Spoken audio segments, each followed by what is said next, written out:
আমাকে একটা আইফোন কিনে দিবা? হাই হাই, এইটা তুমি কি কইলা? আইফোন এত অনেক দাম, এত টাকা আমি কই পাবো? দেখো, আমি এত কিছু বুঝি না। তুমি আমাকে একটা আইফোন কিনে দিবা, এটাই শেষ কথা। দেখো চাঁদনি, তোমার এটা বোঝা উচিত, আমার আইফোন কিনে দেওয়ার মতো সামর্থ্য নাই। সামর্থ্য নেই বললেই তো চলবে না, আমার লাগবে তো লাগবেই। তুমি কি আমার সাথে মজা করতেছো? মজা করব কেন? আমার তো মনে হইতেছে তুমি আমার সাথে মজাই করতেছো। তুমি জানো একটা আইফোনের দাম কত?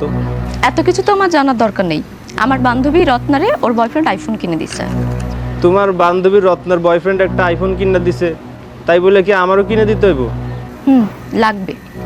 আমি পারুম না। দেখো, তোমার আমি 10 দিন সময় দিয়ে গেলাম, এর মধ্যে যদি তুমি আমার ফোন কিনে না দাও তাহলে তোমার সাথে সব সম্পর্ক শেষ।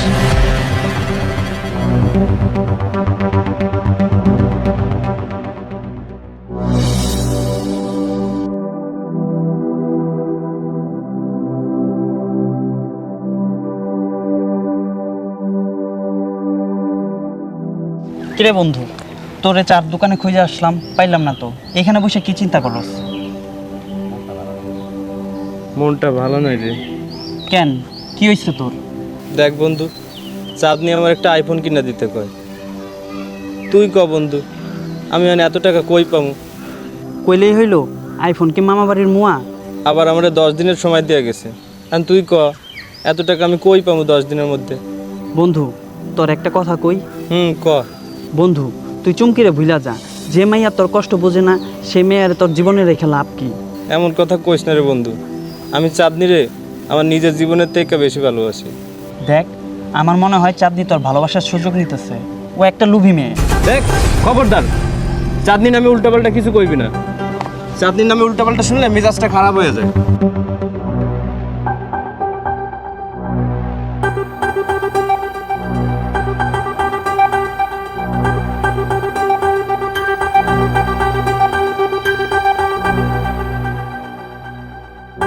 কিরে নয়ন, তোরে দেখে আর আমার অস্থির অস্থির লাগতেছে কেন? অস্থির তাতে কি? তোমার কোনো সমস্যা? কেন রে বাজান, তুই এমন করে কথা কইতেছিস কেন? তো কেমন করে কথা বল? আমার দুর্ভাগ্য যে তোমাকে মতো গরিবের ঘরে জন্মাইছি। আচ্ছা, তোর কি হইছে? আমারে তুই কবি তো। কইলে কি হইব?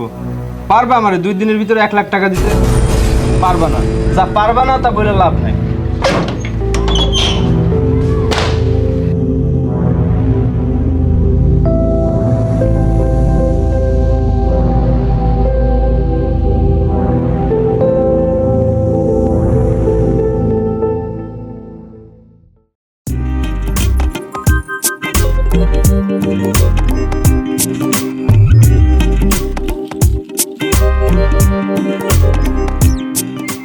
আসলে তাহলে এত দেরি করলে কেন? কাম ছিল তাই একটু দেরি হয়ে গেল। নতুন করে বলার কিছু নেই, তোমাকে দেওয়া 10 দিনের কালকেই শেষ দিন, এটা মনে আছে? আছে। শোনো, কালকের মধ্যেই যদি আইফোন না পাই তাহলে তোমার সাথে আমার ব্রেকআপ হবে, এটা মনে রেখো। সামান্য একটা ফোনের কারণে তুমি আমার সাথে সব সম্পর্ক শেষ করে দিবা? অবশ্যই। যে বয়ফ্রেন্ড আমার সামান্য আবদার পূরণ করতে না পারে তাকে দিয়ে আমার কি হবে? এরকম বয়ফ্রেন্ড আমার দরকার নেই। দেহ চাঁদনি, এমন করে কথা কইও না, আমার খুব কষ্ট হয়। দেখো, কার কষ্ট হলো কার কষ্ট না হলো সেটা আমার দেখার বিষয় না। মনে রেখো, কালকেই তোমার 10 দিনের শেষ দিন।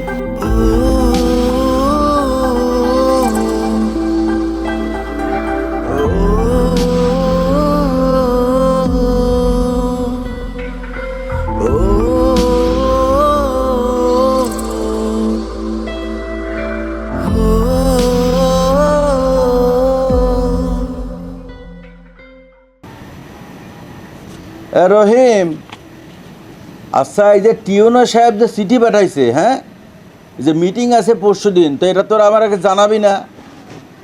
এই যে এইমাত্র এসে আমাকে বাসার চিঠি দিয়ে গেল, তো তোরা থাকিস কি জন্য আমাকে বলতো সেটা? আচ্ছা রাখ, আমি পরে কথা করছি। আসসালামু আলাইকুম। ওয়ালাইকুম আসসালাম। ব্যাপারী সাহেব, আমি আমার বাড়ির দলিলটা নিয়ে আইছি। আমার বাড়ির দলিলটা আপনার বন্দুক রেখা আমারে 1 লাখ টাকা দিবেন।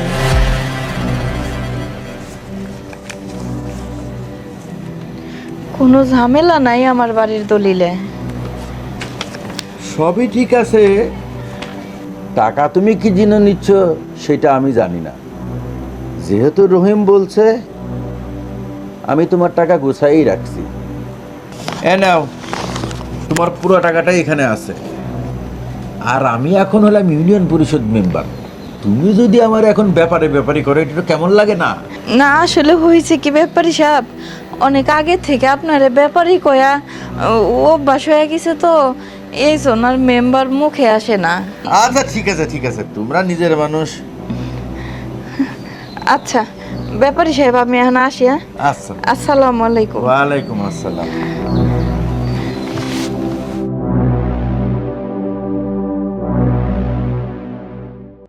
বাবা, কি রে মা, কিছু বলবি? উনি আসছিলেন কেন? ও, ওই আসছিল ওই বাড়ির জমি বন্ধক দিয়া আমার কাছে 1,00,000 টাকা নেওয়ার জন্য। ও আচ্ছা, টাকাটা কেন নিলে তুমি কি তা জানো? না তো মা, তা তো কিছু জানি না। তবে মা, আমি একটা কথা বলছি, এই টাকার কোনো সুদ দিতে হবে না। আমার আসল টাকাটা সময় মতো ফেরত দিলেই হবে। ও আচ্ছা। মা, তুই একটু ঘরে থাক, ওই আমি একটু টিওনো অফিসে যাবো, ওই যে চিঠি পাঠাইছে।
বাজান, তুই অহনো মন খারাপ করে বসে আছস?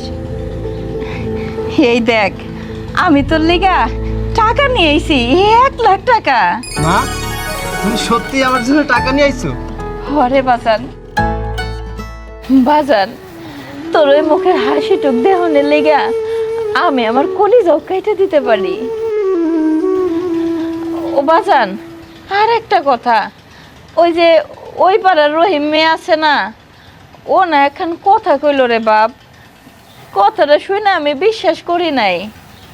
কথাটা হইল ওই মহাজনের মাইয়ার লগে নাকি তোর কি জানি কইল, ইটিস পিটিস না কি জানো। কি কও মা, এটা তুমি বিশ্বাস করো? না রে বাপ, আমিও বিশ্বাস করি নাই, কই আইছি আমার পোলা এরকম করতেই পারে না। হ হ, ঠিক কাম করছো মা। তুমি নিজেই জানো না তুমি কত বড় উপকার করছো আমার। তোমার এই ঋণ আমি কখনোই শোধ করতে পারবো না।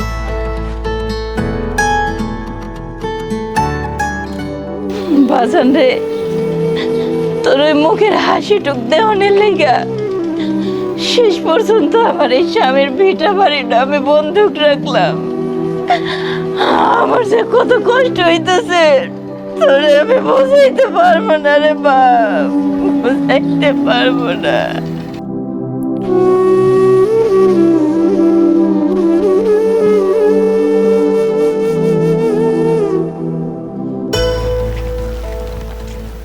আরে তুমি ভালোই তো হইলো, এখন তোমার নিয়ে গিয়া ফোনটা কিনা দিব।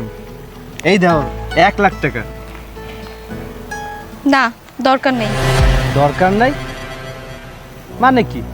তুমি যাইবা না? আমি বলছি আমার ফোন দরকার নেই। ইস, না কইলে হইব নাকি? আমি কত কষ্ট করে টাকা জোগাড় করছি তুমি জানো? কষ্ট তুমি করো নাই, করেছে তোমার মা। মা? হ্যাঁ, তুমি কি জানো তোমার হাতের টাকাটা মা কোথায় পেয়েছে? না, তা তো জানি না। তোমার বাবার রেখে যাওয়া ভিটামাটি আমার বাবার কাছে বন্ধক রেখে উনি টাকা এনেছে। কত কষ্ট হয়েছে তোমার মায়ের, এটা কি তুমি একবারও ভাবছো? ভাইবা কি করবো, আমার তো টাকার দরকার ছিল। আর টাকা না পাইলে তোমার ফোন কেমনে কিনে দিতাম, আর ফোন না পাইলে তো তুমি আমার সাথে চললে যাইতা। তোমার জীবন থেকে হারিয়ে যাওয়ার জন্য আমি তোমাকে ভালোবাসিনি। তাহলে যে কইছিলা তোমার ফোন কিনা না দিলে ব্রেকআপ করে দিবা। তোমাকে আমি কতদিন ধরে বলছিলাম একটা কিছু করতে, কিন্তু তুমি কিছুই করছিলে না। এভাবে কি জীবন চলে বলো? তোমার কথার আগা মাথা তো আমি কিছুই বুঝতেছি না। আচ্ছা, কয়দিন পর তোমার আর আমার বিয়ে হবে, সংসার হবে, কত খরচ হবে তুমি কি জানো? টাকা ইনকাম করার তোমার কোনো চিন্তাই নেই, তাই আমি বুদ্ধি করে তোমার কাছে দামি একটা ফোন চেয়েছিলাম। তার মানে কি? মানে হচ্ছে জীবন চালাতে গেলে টাকা প্রয়োজন, এটা তোমাকে বুঝালাম। এবার তুমি বুঝেছো? হ্যাঁ চাচি, আমি সব বুঝতে পারছি। আমার এভাবে বসে থাকা উচিত ছিল না, আমার আসলে কিছু করার দরকার ছিল। এবার ঘরের ছেলে ঘরে ফিরে যাও, তোমার চাঁদনি তোমারই আছে। কিন্তু এই টাকা? মাকে গিয়ে ফেরত দাও আর ক্ষমা চেয়ে নিও। আচ্ছা তোমার একটা কথা কই। বলো। তোমার মিশামিশি লোভী খারাপ মনে করে অনেক গালি দিছি মনে মনে, আমার মাফ করে দিও। কি তুমি আমারে গালি দিছো? আমার খবর আছে।